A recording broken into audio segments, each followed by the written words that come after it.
বিজয়া দশমীর বিষাদের বেদনা যখন আমাদের হৃদয়কে গ্রাস করে, ঠিক তখনই আরেক মাকে বরণ করার জন্য আকুল আগ্রহে অপেক্ষা করি আমরা। দুর্গা মায়ের বিদায়ের পর মুহূর্তে আগমন ঘটে জগদ্ধাত্রী মায়ের।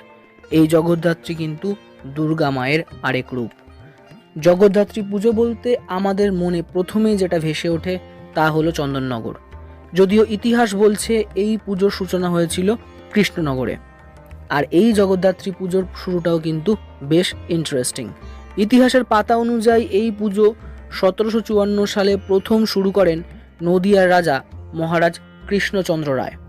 আসলে বাংলার তৎকালীন নবাব আলীবর্দী খাঁ রাজা কৃষ্ণচন্দ্রের কাছে কর বাবদ প্রায় 12 লক্ষ টাকা দাবি করেন। রাজা কৃষ্ণচন্দ্র সেই অর্থ দিতে রাজি না হওয়ায় আলীবর্দী খাঁ রাজাকে মুর্শিদাবাদের এক কারাগারে বন্দি করে রাখেন।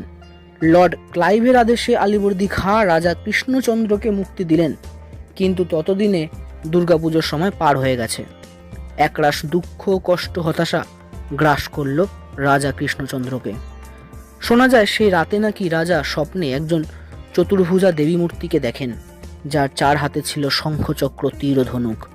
পরের দিন সকালে রাজা ব্রাহ্মণ পুরোহিতদের সাথে কথা বলে জানতে পারলেন যে এই দেবী মূর্তি হলেন মা দুর্গার আরেক রূপ, এবং উপনিষদে এই দেবী মূর্তি হৈমবতী নামে পরিচিত।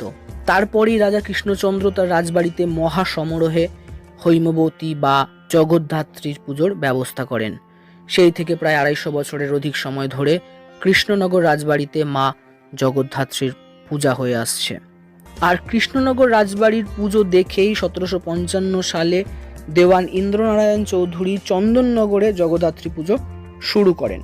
চন্দননগরের পুজো 4 দিনে হলেও কৃষ্ণনগরের পুজো কিন্তু হয় 1 দিনে, যদিও আজকাল কৃষ্ণনগরের পুজো 2-3 দিন ধরে হয়।